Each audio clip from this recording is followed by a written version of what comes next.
सदर पाकिस्तान का बयान, अब कानूनी ऑप्शंस क्या रह गए हैं। वजारत कानून के मुताबिक आर्टिकल 75 की रूह से जब कोई बिल मंजूरी के लिए भेजा जाता है तो सदर के पास दो इख्तियारात होते हैं, बिल की मंजूरी या मखसूस तहफ़्फ़ुज़ात के साथ बिल पार्लियामेंट को वापस भेजना। आर्टिकल 75 कोई तीसरा ऑप्शन फराहम नहीं करता। सदर पाकिस्तान आरिफ अलवी के ऑफिशियल सीक्रेट एक्ट और आर्मी एक्ट पर दस्तखत से मुतालिक बयान पर कानूनी माहिरीन का कहना है कि उन्होंने जल्दबाजी में गैर संजीदा हरकत कर दी है जिसका उन्हें अंदाजा नहीं। पाकिस्तान के सदर आरिफ अलवी ने एतवार को ऑफिशियल सीक्रेट तरमीमी बिल 2023 और पाकिस्तान आर्मी एक्ट तरमीमी बिल 2023 पर दस्तखत करने की तरदीद करते हुए कहा था कि उनके अमले ने उनके हुक्म के खिलाफ काम किया। सदर आरिफ अलवी के इस दावे और अपने ही अमले को मोर्दे इल्जाम ठहराने के बाद कानून क्या कहता है, अब कानूनी ऑप्शंस क्या हैं।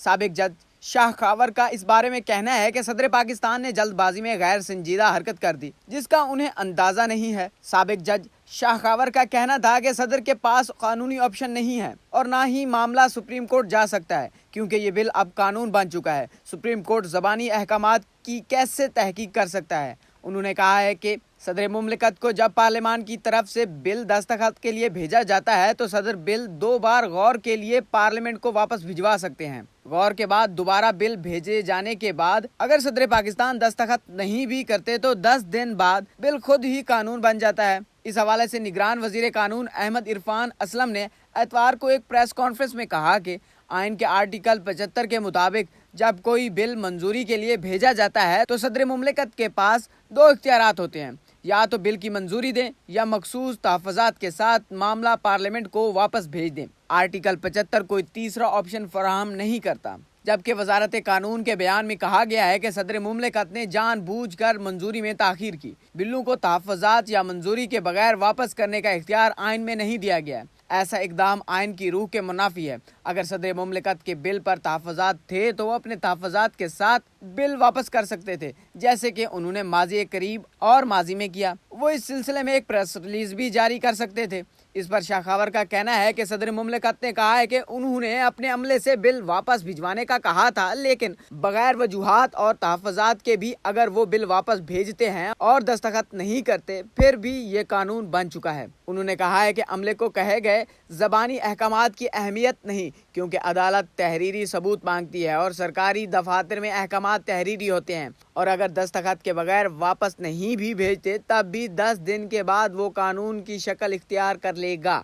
शाह खावर ने मजीद कहा कि लिहाजा अमले पर इल्ज़ाम की अहमियत नहीं है। बगैर तहफ़्फ़ुज़ात और बगैर साइन के बिल वापसी का भी वही मतलब है कि 10 दिन बाद वो एक्ट बन जाएगा। शाह खावर ने मजीद बताया कि अगर सदर मुमलिकत दोबारा गौर के लिए तहफ़्फ़ुज़ात के साथ बिल वापस भेजते तो असम्बली तो तहलील हो चुकी थी। ऐसी सूरत में नई असम्बली आने तक बिल मुअल्लिक हो जाता और जब नई असम्बली बनती तब जॉइंट सेशन में इसकी दोबारा मंजूरी होती, लेकिन अब ऐसी भी सिचुएशन नहीं है। सदर मुमलिकत के बयान पर कानूनी तज्ज़िया करते हुए शाह खावर ने कहा है कि ऑफिशियल सीक्रेट एक्ट के तहत इमरान खान और शाह महमूद कुरैशी के खिलाफ जो FIR दर्ज हुई है वो तो 15 अगस्त को हुई है और एक्ट तो 2 दिन पहले बना है।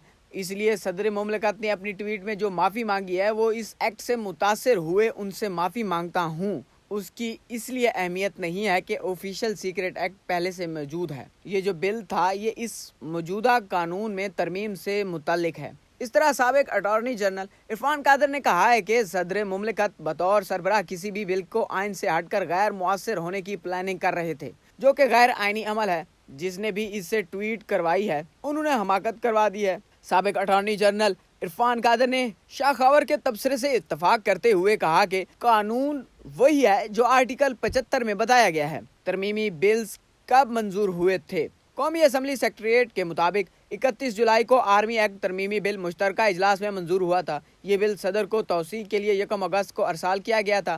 गुज़श्ता कौमी असम्बली ने मुद्दत ख़त्म होने से पहले ऑफिशियल सीक्रेट एक्ट तरमीमी बिल की मंजूरी दी थी। ऑफिशियल सीक्रेट एक्ट तरमीमी बिल क्या है? ऑफिशियल सीक्रेट तरमीमी बिल के मुताबिक कोई शख्स जो जानबूझकर अमनो आमा का मसला पैदा करता है, रियासत के खिलाफ काम करता है, ममनुआ जगह पर हमला करता है या नुकसान पहुंचाता है जिसका मकसद बरह रास्त या बिलवास्ता दुश्मन को फ़ायदा पहुंचाना है तो वो जुर्म का मुर्तकब होगा।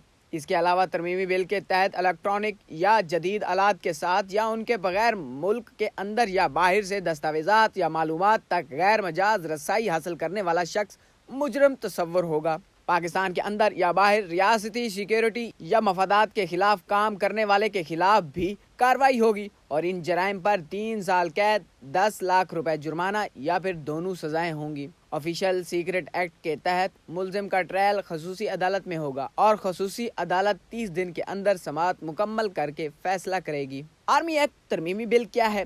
قومی اسمبلی نے پاکستان آرمی ایکٹ ترمیمی بل 2023 منظور کیا تھا۔ سینٹ پہلے ہی یہ بل پاس کر چکا تھا۔ بل سابق وزیر قانون اعظم نذیر تارڑ نے قومی اسمبلی میں پیش کیا تھا۔ آرمی ایکٹ کے مطابق کوئی بھی فوجی اہلکار ریٹائرمنٹ، استعفے یا برطرفی کے 2 سال بعد تک سیاسی سرگرمیوں میں حصہ نہیں لے گا، جبکہ حساس ڈیوٹی پر تعینات فوجی اہلکار یا افسر ملازمت ختم ہونے کے 5 سال تک سیاسی سرگرمیوں میں حصہ نہیں لے گا۔ اس بل کا اطلاق سویلین پر نہیں ہوگا۔ آرمی ایکٹ ترمیمی بل 2023 کا سپریم کورٹ میں جاری مقدمے پر کوئی اثر نہیں ہوگا۔ دوہری شہریت رکھنے والے افواج پاکستان میں شمولیت اختیار نہیں کر سکیں گے۔ آرمی ایکٹ ترمیمی بل کے مطابق ملکی سلامتی اور مفاد میں حاصل معلومات کے غیر مجاز انکشاف پر سزا ہوگی۔ متعلقہ شخص کو 5 سال تک قید کی سزا دی جائے گی۔ پاکستان اور افواج کے خلاف کسی قسم کے انکشاف پر بھی کارروائی ہوگی۔